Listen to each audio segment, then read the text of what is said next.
More AI, less money. Oh, the Popo at the back door.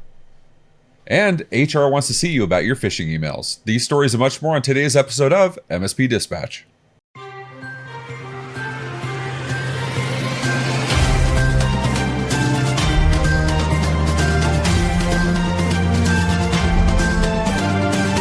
This episode is presented by OIT VoIP. Enhance your client's communication abilities with our VoIP solution, featuring integrated billing, on-demand training, and live US support. Collaborate seamlessly with Microsoft Teams integration and put your entire phone system in your pocket with Mobile X. Improve your offerings and increase profitability with reliable service for 1/10 of the average MSP acquisition cost. To learn more, visit oit.co or dial 844-CALL-OIT. Good morning and welcome to the August 1st episode of MSP Dispatch, your source for news, community events, and commentary in the MSP channel. I'm Ray Orsini, joined as always by my co-host, Mr. Tony Francisco. How you doing, Tony? Excellent, my friend. Excellent. How the heck are you doing? Because it is what's happening this week. I think it's that Channel Con. It's Channel Con in Vegas. I love it. And we're, even though we look exactly like we looked on Friday's dispatch, we're at ChannelCon right now in Vegas. It's the mental time travel. Do you see what I did there? Now, we're back to the time travel. We're back to the previous episode, and they're like, "Oh my gosh!" And that right there, when they go back to the previous episode, that is what we call a Malkovich. And so being John Malkovich, anyway. Oh, talk to me, man. We're here, and obviously we're doing this. We're recording a little bit early so we can be at ChannelCon making all sorts of other content and doing all the amazing things they've set up at ChannelCon, thanks to CompTIA. But one day, maybe you and I will have AI do our jobs. And, that brings me to our banner story. Netflix lists $900,000 worth of AI jobs as actors and writers continue to strike. This is written by Lawrence Bonk on Engadget. So Netflix apparently put up jobs for machine learning product managers offering a salary of $300,000 to $900,000 amidst the Hollywood strikes. And for those that don't know about the Hollywood strikes, the writers are striking. Many actors are also striking with them because the writers are not getting paid fairly. They're not getting paid enough royalties. They're being replaced by AI in a lot of cases. Some of the actors are being replaced by AI, or the studios are trying to do it. Tony, what's your stance on AI taking over our movies and shows? I'm struggling with this. First off, if AI can put me in there, if you can give me, if you can make me a little taller and make my legs a little bit better, that's great. That being said, Netflix, you better pay me for that because I'll be the basis of that. But then their response is, well, no, because that's not actually you, because it's taller and better looking and it actually has legs that aren't the legs of a 7-year-old little girl. I think that's the argument that SAG and I think, is it the SAG and AFTRA? Yeah, it's SAG and AFTRA. Mm-hmm. So that's what they are. I love this. I'm gonna talk to you. This is magical Ray, magical, mystical, mythical Ray. The question is, do we have to pay Ray more for this Ray, or? This is my Ray AI, or my Ray I. The Ray I. In summary, I have a lot of concerns about AI in general. I mean, there's a show, an amazing show called AI Roundup that literally talks about AI. I know, circular reference, Malkovich, where they actually, AI creates an entire South Park episode, everything. If you haven't seen AI Roundup, go watch it. It's on YouTube, and your mind is blown by this stuff. It's absolutely fascinating. So it's a quick 15 minutes to get caught up to everything. Absolutely. This is a mind blowing. You and I are on the precipice of of something amazing that's about to happen. And by that I mean, I know we are, because we got stories coming up. Exactly. You want to get in the news? Oh gosh, but do I get in the news or do I? Hold on, AI. Hey Tony, AI. Jump on in. Let's do it.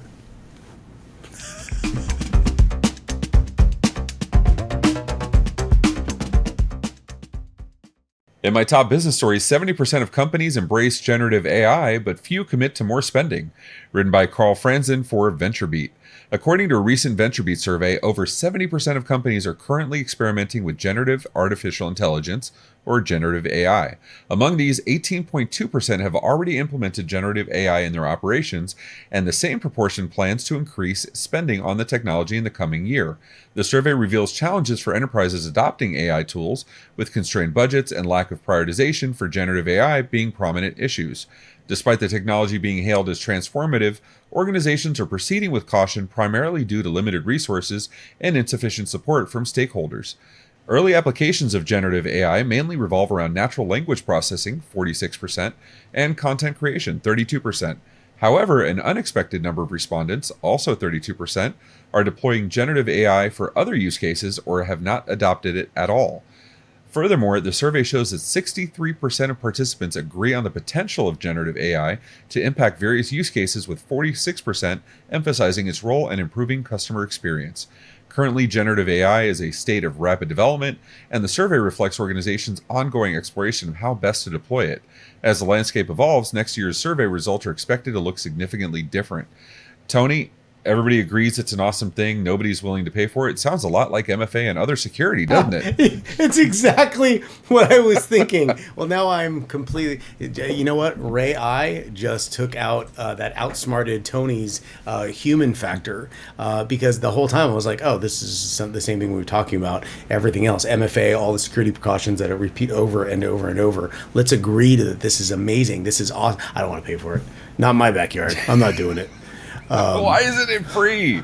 Now, I don't know about you. I'm waiting for like the Copilot that we just announced last week that was going out to the public. I'm sitting there and I'm waiting for that SKU to show up in PAX 8. I'm waiting for it. I'm waiting for it. Take my money. You know what I mean? Like, I'm waiting. Come on, Microsoft, step it up. Ray, I'm so interested in Copilot. The amount of research that I've done on it personally is limited to a lot of public knowledge and some of the backdoor knowledge that I can pull out. Here's what I have concluded. There are multiple phases, and each phase is going to be an overarching reach into the entire product line across the board for Microsoft. And those phases start off in a very heel-toe methodology, because I don't think Microsoft wants this to get out of control. And I actually respect that. There are going to be, we've seen the memes out there, oh, my product is horrible, I'm going to slap AI on it. And it was, that leaking where they slap they plug the leak. Oh, the Flex Seal? The Flex Seal, yes. They make a boat out of a. I may or may not have a case of that in the warehouse right now. Both the tape and the spray. Yeah. Let's just slap it on there and say it does something better. Microsoft is actually being thoughtful in this implementation process. So, as much as I would love for to be able to say there are other people making more aggressive actions, we're talking about the breadth and entirety of the Microsoft offering is going to be touched by this AI-driven monstrosity that is going to do amazing things on behalf of every one of us. It's going to empower, enable all of us in a very specific sect into the product that we're using. So I'm so interested in it. But is it here yet? Is it here? We're all waiting for it. Tell me, like in terms of generative AI, Ray, what are your thoughts on this? Because this goes directly to the intro about, frankly, actors and the SAG strike that's on right now, and AFTA, and all of the funny things that are happening in this planet where everyone's concerned. OpenAI, it talks about they stole my job, and what are your thoughts about generative AI? Is there is this the meeting point where I mentioned this before? When does chemistry turn into biology? When is it alive? And is this that meeting point right now where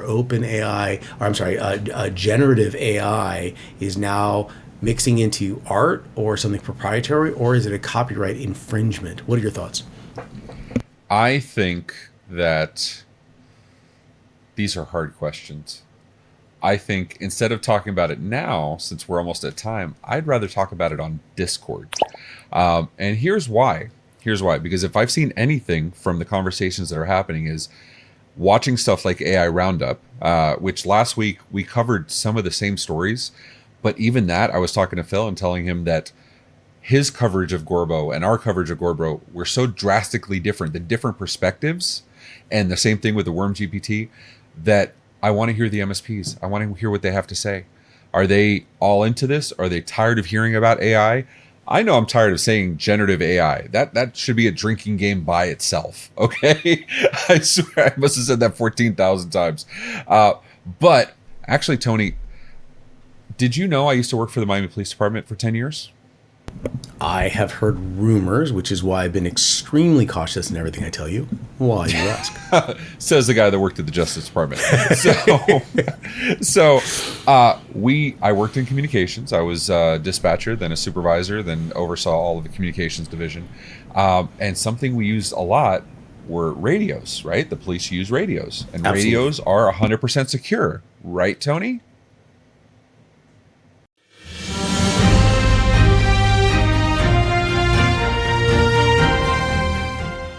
And in my first story from arstechnica.com, researchers find a deliberate backdoor in police radio encryption algorithm. Researchers from the Netherlands discovered a critical vulnerability in the encryption algorithm of a technology known as TESTRA, that's terrestrial trunked radio, used globally for critical data and voice radio communications. The findings revealed the existence of a backdoor within the algorithm of the radios, allowing potential bad actors to intercept and even control the communications within various critical infrastructures such as pipelines, railways, and electric grids. Another vulnerability was found in systems used exclusively by police, military, intelligence agencies, and emergency services, which could enable interception and manipulation of encrypted voice and data communications. The researchers who have named these vulnerabilities Tetra Burst had discovered them in 2021, but agreed not to disclose them until the manufacturers could create patches and mitigations. While not all issues can be fully addressed with a patch, the researchers urge anyone using radio technologies to check their manufacturer for available fixes or mitigations. The research will be presented in detail at the upcoming Black Hat Security Conference.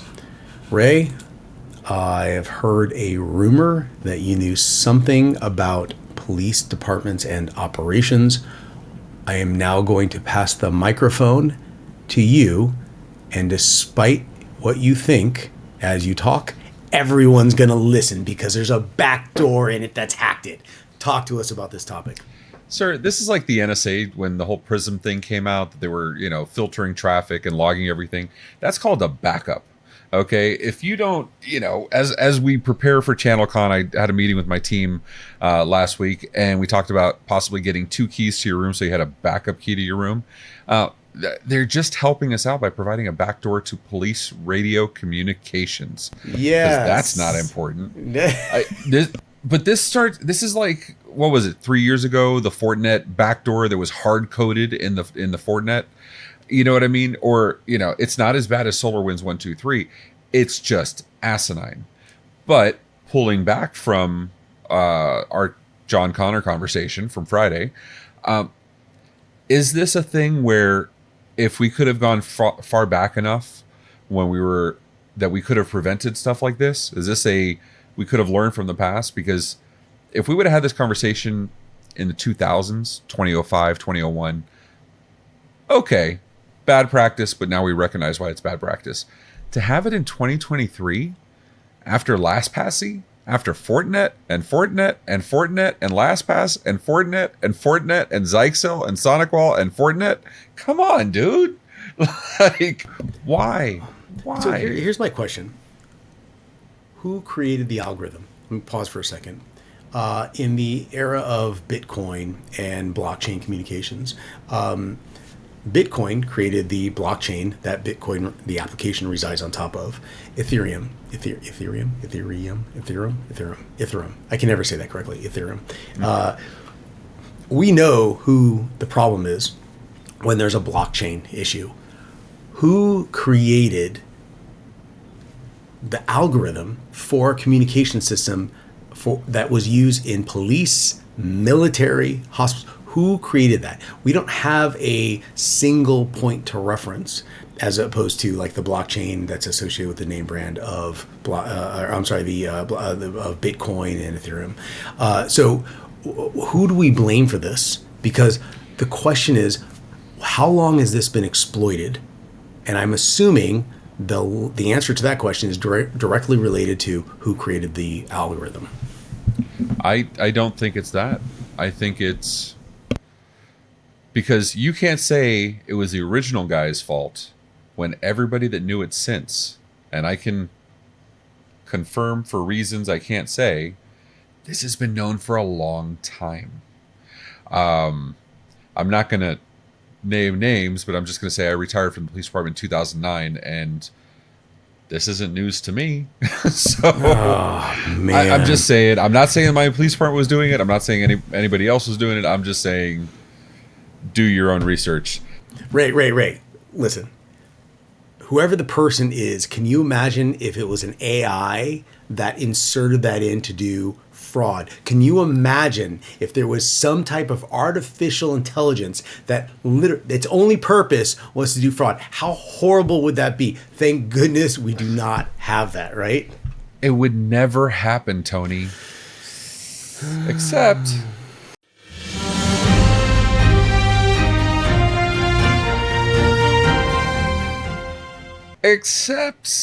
when it does. And unfortunately, that's my third top story in security. FraudGPT, malicious chatbot, now for sale on the dark web. Written by Elizabeth Montalbano for Dark Reading. A new malicious AI-driven chatbot called FraudGPT, very original, is being sold on the dark web, specifically designed to facilitate nefarious activities by hackers. It's offered as a subscription service, with prices ranging from $200 per month to $1,700 per year. Another similar tool called WormGPT has also been circulating. We covered that on a previous MSP Dispatch, and we also covered it on AI Roundup. Both of these AI tools, like ChatGPT, are based on large data sources, enabling them to generate human-like text. FraudGPT's advertisements claim it has over 3,000 confirmed sales and reviews. Cybercriminals are leveraging these AI chatbots to craft sophisticated phishing campaigns, conduct business email compromise, BECs, and other email-based scams. Additionally, FraudGPT assists with writing malicious code, creating undetectable malware, and generating phishing pages, building hacking tools, finding vulnerabilities, and much more. These malicious AI tools have raised concerns about ethical boundaries, and while ChatGPT has safeguards in place, FraudGPT and WormGPT bypass these measures, demonstrating how generative AI can be misused. Tony, what is more striking to you? Is it the fact that has so many sales and this is so easily available, or the fact that it has reviews like on Amazon? As soon as you said reviews, I want to like, see that. What? I want to see that. I was like, reviews? I was hanging out on a Saturday. I was going to make a PB&J sandwich, and I thought, let me defraud Macy's. And I went and I got it, and this is the best service ever. Like, why? And I went to YelpFraudGPT.com, and I said, what is the best fraudulent AI model? Look at these positive reviews. Look at Susan says that this is the best fraudulent tool she's used this month, and there's been quite a few. I'm going, Susan, you did a great job. I'm going to go with this one. Who does reviews? And is, because when I first heard of WormGPT, I was like, okay, so this is if script kiddies and Ebola mixed. Like this thing, like they had a baby. We get WormGPT. This is the outbreak monkey with really smart intelligence. Like, Tony, you're scaring the crap out of me, dude. Like, you're making this worse. But then you combine which outbreak monkey which Ebola GPT is going to be the best one that suits my needs and budget. I don't know. Let's rewind for a second. Let's do the mental time travel, where we're rewinding back in time, and we're talking about the very, I believe it was the last episode, where we said, hey, listen, if we would have thought about tougher, stricter regulation on, authentication, and the connectivity. There was a time for POTS, that's plain old telephone line, there was a time where in order to access a line right now, you have to hack through an authentication and blah, blah. Before, you know what you do? You just connect a copper wire at a box in a corner, and you now have complete visibility into someone's home or office. That time has passed. Now they've upped that to IP, where you now have, man in the middle, but then you have authentication, and there's a variety of components and acknowledgements and checks. If we rewind and we created the structure to anticipate that stuff, we would be in a completely different world today.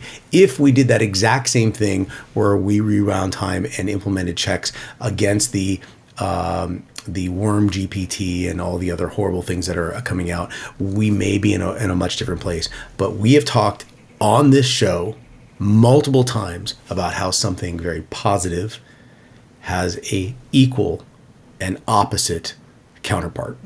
Everything has a cost. The question is, how quickly are we going to put the kibosh on that counterpart, and what effect will those rules and regulations have on the positive thing, the thing we all wish we had? Talk to me. I don't want to. No, it's just no. It's very much like, I get there is no light without dark. I get there's no light bulb without shadows. I understand this.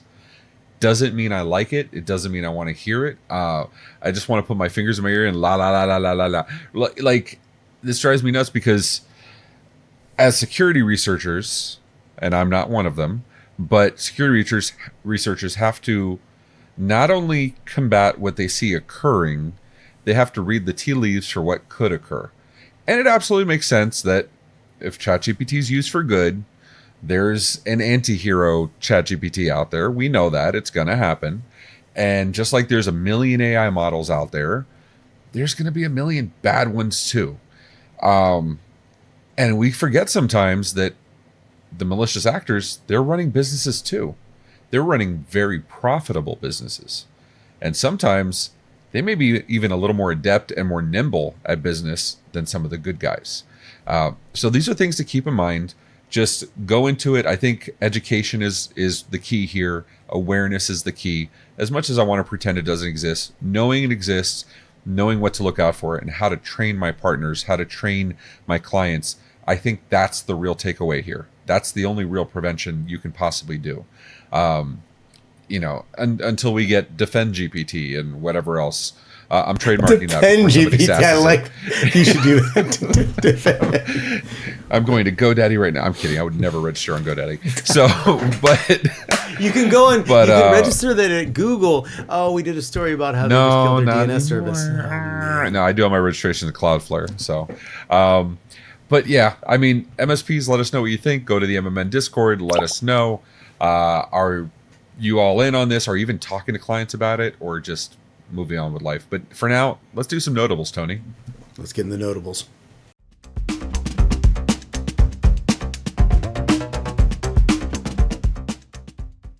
And my first notable mention from bleepingcomputer.com, CISA warns government agencies to patch an Ivanti bug exploited in attacks. Story by Sergio Gotlan. The Cybersecurity and Infrastructure Security Agency, that's CISA, has issued a warning about a high-severity authentication bypass vulnerability, that's CV 2023-35078, in Ivanti's, that's Ivanti, Ivanti's Endpoint Management Mobile. The flaw, already exploited as a zero-day in Norway, allows unauthenticated attackers to access specific API paths, steal personal information, and alter configurations on compromised devices. Ivanti confirmed the bug was actively exploited and urged customers to act swiftly for protection. While no public indicators of compromise have been released, Ivanti reportedly asked customers to sign non-disclosure agreements for more details. Over 2,900 mobile iron user portals, some linked to U.S. agencies, are exposed online, necessitating immediate system upgrades. U.S. federal civilian executive branch agencies must secure devices by August 15th. CISA also urged patches for Adobe Cold Fusion servers and announced a breach at a critical infrastructure organization due to a zero-day vulnerability at NetScaler ADC and Gateway. And my next notable mention from darkreading.com. KnowBefore phishing test results have revealed half of top malicious email subjects are HR related. KnowBefore, provider of security awareness training, has announced the results of its Q2 2023 top click phishing reports, revealing that nearly 1 in 3 users are likely to engage in a suspicious link or fraudulent request. Phishing emails continue to be a primary method for perpetrating malicious attacks on organizations, with cybercriminals continually evolving their strategies to appear more realistic and believable. An increasing trend sees hackers using HR-related subjects such as dress code changes or holiday updates, which can prompt immediate reactions from employees without consideration of the email's legitimacy. The report also highlighted that 4 out of 5 top holiday email subjects seem to originate from HR. CEO Stu Schuerman emphasized the importance of educating employees to recognize and counteract such cyber threats, considering that 50% of the phishing emails appear to come from HR, a trusted department in most organizations. In my first notable mention, Meta, Microsoft, and Amazon have launched their open source mapping project, written by Emma Roth on The Verge. Meta, Microsoft, Amazon, and TomTom have collaborated to challenge Google Maps and Apple Maps with their open source mapping project, the Overture Maps Foundation. The initiative aims to create interoperable map products, and they have now released their first open map dataset. The dataset includes over 59 million places of interest, building data, transportation networks, and administrative boundaries. Third-party developers can use this data to create global mapping or navigation products, presenting competition for the established mapping giants. By providing accessible data, Overture seeks to encourage collaboration in maintaining an up-to-date, comprehensive database of places of interest. This could potentially make mapping app development easier and more affordable compared to existing options, where developers often need to pay for access to Google Maps API or Apple services for non-native apps. In my second notable mention, orgs face record $4.5 million per data breach incident, written by Becky Bracken for Dark Reading. In 2023, data breach costs for businesses soared to an average of $4.45 million, marking a 15% increase over 3 years. Surprisingly, 57% of breach organizations transfer these expenses to consumers. In addition, cybercrime groups like Clop are thriving, with Coveware estimating earnings of over $100 million from the MoveIt breach, impacting up to 1,000 companies. IBM's data breach cost report advises organizations to prioritize 3 areas for reducing breach expenses. 1, embracing AI and automation, which can shorten breach life cycles from 322 to 214 days. 2, involving law enforcement to avoid an additional average cost of $470,000. And 3, investing in security teams for early breach detection, saving an average of $1 million.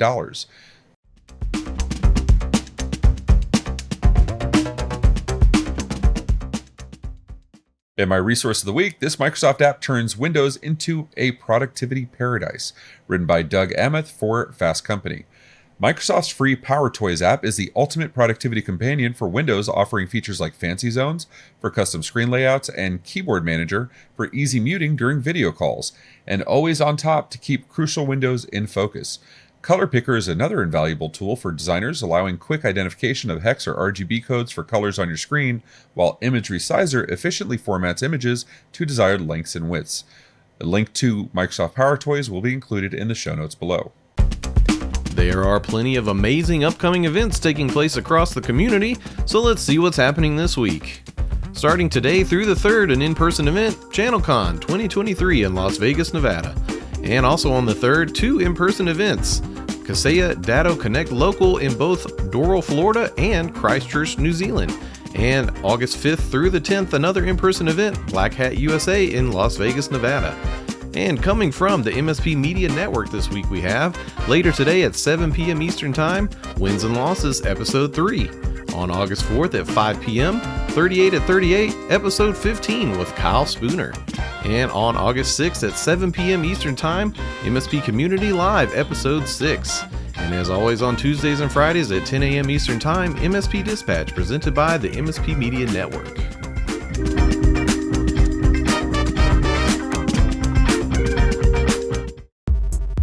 Are you engrossed by the intriguing world of AI? Do you find yourself relying more on ChatGPT every day? Are you fascinated by creating visuals with Midjourney or Stable Diffusion? Or could it be you're contemplating the deep-seated implications AI has for your professional field? If you're struggling to keep abreast of all the AI developments, don't worry. I'm Phil Buck, the host of AI Roundup, a weekly digest of all things AI. Make sure to check in every Wednesday at 10 a.m. Eastern for a concise roundup of the most captivating AI news right here on the MSP Media Network.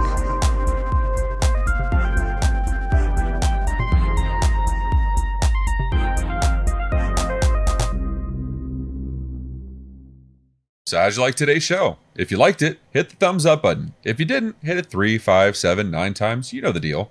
And if you want to hear more, go ahead and hit that subscribe button on YouTube or your favorite podcatcher. Did you know we also have a Discord where we post stories all week? You didn't? Go ahead and click the link right there. And you can propose your own stories and even vote on which ones we'll cover. As my friend Rich Banky says, make sure to tell a friend. Also, be sure to follow us on social media at MSP Media TV. Have any questions? Email news@mspmedia.tv for answers on the next episode, or leave us a voicemail, 833-MSP-Network. Tony, I feel like we went to the future, then we went to the past, then we made biology, sociology, gynecology. I don't know what we're doing. I do know that we're at ChannelCon right now while you're watching this, and it's like, it would be, this comes out at 10, so it would be 7 in the morning. So I'm either in the gym with Slagle or I'm fast asleep. But I do know this was a hell of an episode. How you feeling, Tony?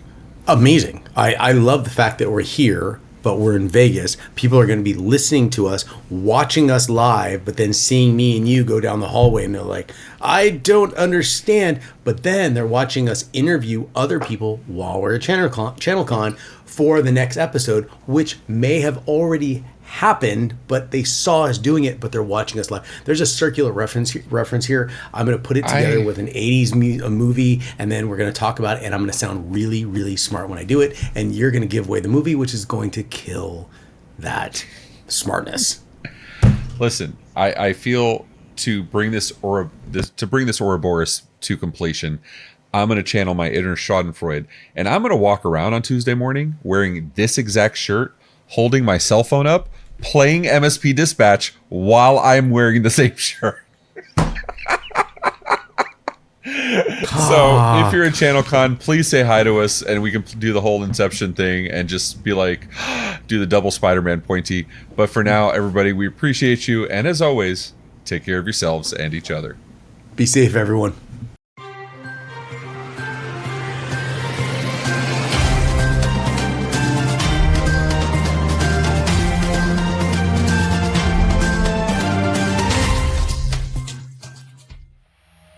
This has been a broadcast of the MSP Media Network.